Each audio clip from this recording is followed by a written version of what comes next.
Hello friends, कैसे आप लोग। तो चलिए इस वीडियो में हम क्वेश्चन नंबर यानी कि हम चैप्टर लेकर आ चुके हैं दही वाली मंगमा। जो वर्णिका चैप्टर का जो वर्णिका बुक है उसका ये क्या है, वर्णिका जो बुक होता है 10th में 2 बुक पढ़ना है, गोधोली और वर्णिका। वर्णिका का यही पहला चैप्टर है जिसका नाम है दही वाली मंगमा। ठीक है, इस वीडियो में हम सिर्फ उसके सारांश जो होते हैं, मेन टॉपिक के बारे में जानेंगे, सारांश के बारे में, फिर उसके बाद क्वेश्चन के बारे में जानेंगे।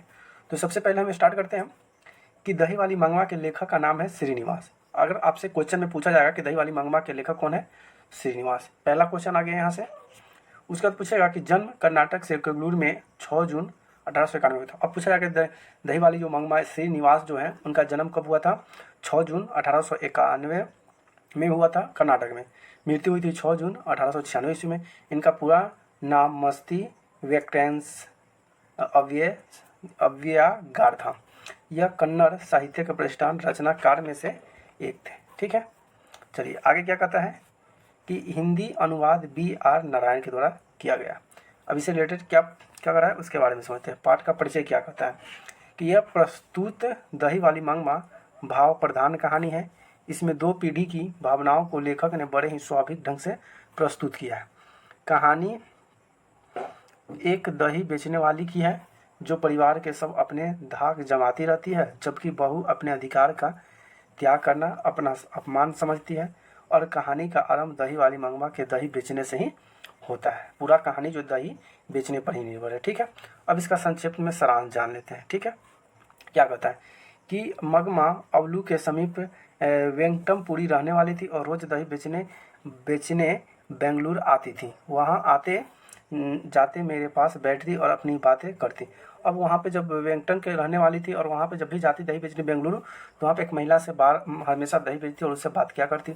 एक दिन मेरे बच्चे को देखकर अपना पुत्र और पति को की कहानी कहकर पति को अपने से ओर आकर्षित करने के रहस्यमय बात कहने लगी।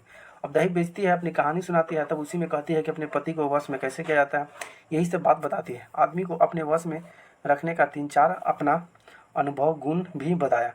अब वो भी बताती है, दही जब बेचती है घर में जाती है तो भी बताती है कि अपने पति को मर्द को कैसे बस में किया जाना चाहिए, ये सभी बात बताती है। 15 दिन बाद मंगमा आई और रोती हुई अपना गृह कलह और बेटे बहू में अलग होने का दुखद सुनाई। फिर 15 दिन के बाद जब दही बेचने आती है तो अपनी बहू के बारे में और बेटे के बारे में जो कलह होता है, झगड़ा वाद विवाद होता है, दुखी का कारण होता है, ये सभी आपस में शेयर करती है। इस प्रकार बेटे बहू में विभक्त होकर अपने जोड़े हुए पैसे को अपने साज श्रृंगार पर खर्च करने लगती है। और पैसा तो बहुत था, उनके पति तो मर गई थी, पति तो था ही नहीं, तो क्या करती है कि पैसा का जुगाड़ कर क्या करेगी। पैसा था तो उसके बहू भी उसको अलग कर देती, बहू भी अलग रहती थी। बेचारी को पैसा जो भी कमाती थी अपना गहना उना पहन कर श्रृंगार में ख़त्म कर देती थी। कुछ लोग आलोचन के पात्र भी बन गए और उससे बहू भी उसके जैकेट पर ताना कसने लगी। बात बढ़ने दिए और गहने को लौटकर तैयार हो गया। अब जब जैकेट किनी तब बहू भी खूब ताना देने लगी, वाह अभी बुढ़ाड़ी में क्या जैकेट लेने, ऐसे बात बोलने लगी। झगड़े के कारण तो पोते की पिटाई थी, लेकिन मूल रूप से सास बहू का अधिकतर संबंध इससे था, एक दूसरे से जलन था। अब बेटा को मार रहा था तो दादी उसमें बोल दी, उसके लिए भी झगड़ा शुरू हो गया। औरत को अकेली जानकर कुछ लोग उन्हें धन और प्रतिष्ठा पर भी आंखें उठाते हैं। रंगप्पा भी ऐसा ही किया। और रंगप्पा एक क्या था, शौकीन मिजाज के आदमी था जो जुआरी था। और वो मंगमा को देखा कि मंगमा के पास पैसा बहुत है, तो वो मंगमा से पैसा हड़पने की कोशिश किया, जिससे बहू को पैनी निगाहें न तोड़ दिया। उसने पोते के पास भेजने से एक नटखट किया, मतलब नाटक किया। अब मंगमा भी पोते के लिए बाजार से मिठाई खरीद कर ले जाने लगी। और एक दिन कौवे ने उसके माथे से मिठाई की दाना ले उठा। अंधविश्वास के कारण मंगमा भयभीत हो उठी और जिसने माँ जी से बड़े कुशलता से निर्वहन किया। और फिर वो क्या करती है, भयभीत हो जाती है। अंधविश्वास के कारण मंगमा सोचने लगती है कि मिठाई के दाना ले गया क्या क्या गया वगैरह सोचने लगती है। आगे क्या होता है कि बहू के द्वारा नाटकीय ढंग से पोते को दादी के पास भेजने का बहू का मंत्र बड़ा कारगर हुआ। और बाद में बहू सोचती है कि सास को कैसे मनाए। सास को मनाने के लिए, झगड़ा को निपटाने के लिए अपने बेटे को ढाल बनाकर, क्योंकि बेटा से वो मंगमा बहुत प्यार करती थी, इसलिए वो बेटे को ढाल बनाकर भेजती है। बढ़ने से प्रेम बढ़ता है, मानसिक तनाव घटता हुआ। ऐसा ही मंगमा को भी बहू में सौंदर्य, बेटे और पोते में स्नेह नजर आने लगी। और बहू बड़े बूढ़े में भी ऐसे समझाया। बहू ने मंगमा का काम अपने जिम्मे ले लिया अब बहू ने मंगमा का, मतलब मंगमा की जो बहू होती है, मंगमा जो भी काम करती है सभी काम उसकी बहू कहती है कि लाइए अब हम जो भी काम होगा अब हम कर लेंगे, अपने जिम्मे पर ले लेते हैं। एक दिन दही बेचने के क्रम में नजम्मा बहू आई और मुझे सारी बातें बताई। उसने परिवार का जमा पैसा लूट जाने के भय के कारण बहू बड़ी कुशलता से पूर्ण परिवार के शांति स्थिति कर लिया और फिर से अपने पहले की तरह रहने लगी। अब क्या होता है, पहले जो मंगमा जो दही बेचने जाया करती है, अब फिर सास को मना लेती है और उसके मंगमा की जगह पर उसकी बहू नजम्मा जो है दही बेचने जाती है। ठीक है, आगे क्या कहता है, लास्ट क्वेश्चन है। आगे कहता है कि अंत में लेखक इस निष्कर्ष पर पहुंचता है कि इस सास बहू को स्वतंत्र की होड़ लगी है और इसमें माँ बेटे और पत्नी है। माँ बेटे एक और अपना अधिकार नहीं छोड़ना चाहती और बहू पति पर अपना अधिकार जमाना चाहती है। यह सारे संसार का एक का ही किस्सा है। तो चलिए, ये मेरा क्या था टॉपिक था। अब यहाँ पे हम क्या करते हैं, अब यहाँ से हम क्वेश्चन को सॉल्व करते हैं। तो चलिए, यहाँ से क्वेश्चन आ गया। अब इस चैप्टर में जितना भी जो क्वेश्चन है बहुत इंपॉर्टेंट क्वेश्चन है और वही सभी क्वेश्चन को हम सॉल्व कराते थे। ठीक है, पहला क्वेश्चन है कि मंगमा अपनी बहू के साथ किस बात को लेकर विवाद था। मंगमा को अपनी बहू के साथ किस चीज़ के बात की विवाद था। तो देखिए, मंगमा का अपने बहू के साथ स्वतंत्रता को लेकर विवाद था। वह स्वतंत्र चाहती थी कि मैं ये करूँ, मुझे जो मन करे वो करूँ। यह सत्य है कि संसार में सास और बहू में स्वतंत्रता की होड़ लगी रहती है। सास कहती है ऐसे करो तो बहू कहती है ऐसे करो, सबको होड़ लगी हुई रहती है।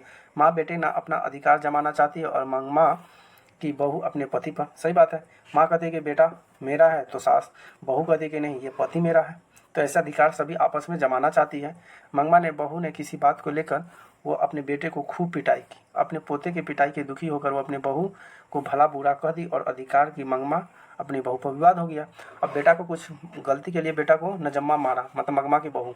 तो बस मंगमा और उसकी बहू में तानबन हो जाता है, झगड़ा हो जाता है और इसी के कारण विवाद हो जाता है। ठीक है, चलिए क्वेश्चन नंबर दूसरा देखते हैं। क्वेश्चन नंबर दूसरा क्या करा है कि रंगप्पा कौन था और वो मंगमा से क्या चाहता था। देखिए, रंगप्पा जो था ना, एक शौकीन तबीयत रखने वाला एक जुआरी था। वह मंगमा से कर्ज लेना चाहता था और वह भली भांति जानता था कि मंगमा अपने बहू से अलग रहती है और उसके पास पैसे रहते हैं। माँ बेटे में कलह के कारण वो लाभ उठाना चाहता है। ये देखता था रंगप्पा कि चलिए माँ और उसकी बेटा और बहू में तो झगड़ा उगड़ा चल रहा है, तो पैसा तो इसके पास बहुत है, तो पैसा करेगी क्या, चलो इससे हम कुछ कर्जा लेते हैं और इसके कुछ पैसा हड़पते हैं। इसकी लालच के कारण मंगमा से वो कर्जा लेना चाहता था। ठीक है, अगला है तीसरा नंबर क्वेश्चन कर रहा है कि बहू ने सास को मनाने के लिए कौन सा तकरीब उपाय सोचा। बहू जो है सास को मनाने के लिए क्या किया, तो अभी तो स्टोरी में आपको पता है, बताया है सारांश में कि बहू ने सास को मनाने के लिए पोतों को अपने बेटे को भेजता है। तो बहू ने अपने सास को मनाने के लिए बेटे को ढाल बनाकर पैसे लेने की तरकीब सोचने लगी और वह जानती थी कि उसकी सास अपने पोते से बहुत प्यार करती है। उसने अपने बेटे को दादी के पास रहने के लिए भेज दिया ताकि दादी पोते में प्यार घुल मिल जाए और साथ हो जाए। तो दादी तो कभी भी हमेशा पोते से प्यार ही करती है, कभी भी हो तो कोई भी कितना भी झगड़ा हो जाओ तो दादी पोता से हमेशा प्यार करती है, इसलिए वो भेज देती कि जाएगी और दादी के साथ घुल मिल कर रहेगी, दादी भी मान जाएगी और झगड़ा भी खत्म हो जाएगा, इसलिए वो भेज देती है। क्वेश्चन नंबर चौथा क्या करा है, क्वेश्चन नंबर चौथा करा इस कहानी का कथावाचक कौन है और उसका परिचय दीजिए। तो इस कहानी का कथावाचक लेखक की माँ ही है। माँ, पूरा कहानी जो है माँ यानी कि मंगमा पर ही टक गया। कहानी का वस्तुगत लेखक की माँ द्वारा बताया गया है। मंगमा जब दही बेचने के लिए लेखक के घर आती है तो लेखक की माँ ने घनिष्ठ हो जाता है। जब मंगमा अपने घर की सारी कथा सुनाती है तो लेखक की माँ मंगमा को धीरज बताते हुए समझाती है कि आदमी परिस्थिति नहीं घबराना चाहिए, सब कुछ पहले जैसा ठीक हो जाएगा। और इस तरह से लेखक की माँ समझाने की कोशिश करती है, जिससे पता चलता है कि लेखक की माँ बहुत अच्छे स्वभाव की थी। मतलब लेखक की माँ है ना, वहाँ पे जब जाती है दही बेचने मंगमा तो लेखक की माँ जो है हमेशा उसको अच्छी दिलासा देती है कि टेंशन ना लो, चिंता ना लो, सभी ठीक हो जाएगा। ठीक है, दिलासा हमेशा अच्छी देती रहती है। क्वेश्चन नंबर 5वां और आखिरी क्वेश्चन है। ठीक है, क्वेश्चन नंबर 5वां क्या कर रहा है कि मंगमा का चरित्र चित्रण कीजिए। मंगमा का चरित्र चित्रण कैसा था, किस स्वभाव की मंगमा थी। तो मंगमा में इस कहानी का प्रमुख पात्र है। कहानी का कथा वस्तु इस इर्द गिर्द घूमती है। पूरा कहानी जो है मंगमा के ऊपर ही टिका हुआ है। पति के मरने के बाद मंगमा कभी यह नहीं सोची कि उसका बेटा पति के कहने पर उसे छोड़ देगा। मंगमा दही बेचकर अपना जीवन यापन करती रहती थी और वह भोली भाली भारतीय नारी थी। उसके पोते ने बहुत प्रेम था और वह एक दिन भले ही अपने पोते से अलग नहीं रहना चाहती, जिससे स्पष्ट होता है कि वह अनंत मात्र और प्रेम की भावना थी। मंगमा संपूर्ण भारतीय नारी के नेतृत्व दिखाई पड़ती है, जिसके अंदर प्रेम, स्वभाव तथा ममता से भर पड़ा। यही मंगमा का क्या है, चरित्र चित्रण है। ठीक है, ये क्वेश्चन मेरा 5 था, क्वेश्चन पूरा 5 सॉल्व करा दिए। हमारी वीडियो आपको कैसी लगी प्लीज़ कमेंट करके जरूर बताएं। अगर वीडियो अच्छी लगी तो अपने दोस्तों को या दोस्तों फ्रेंडों के साथ शेयर करें और वीडियो को लाइक कमेंट जरूर करें और चैनल पे नए हैं तो चैनल को सब्सक्राइब जरूर कर दें। थैंक यू, धन्यवाद।